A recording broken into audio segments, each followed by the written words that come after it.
Welcome to Guide Guru. We hope this video helps.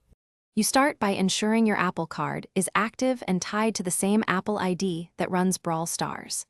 Add the Apple Card as your primary payment method in settings right arrow payment and shipping. This avoids prompts during checkout.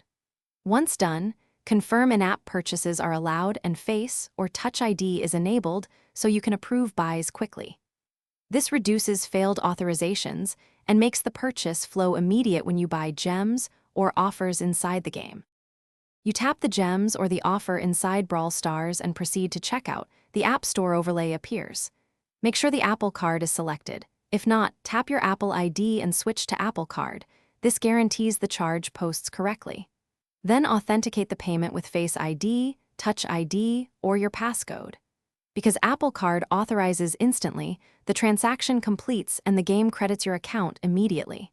If you see any hold messages, wait a minute and retry authorization. You should verify the gems or items landed in Brawl Stars and check your wallet or email for the Apple Card receipt. If the purchase failed, make sure your card has available credit, the billing address matches your Apple ID, and there are no temporary holds. Once corrected, retry the purchase.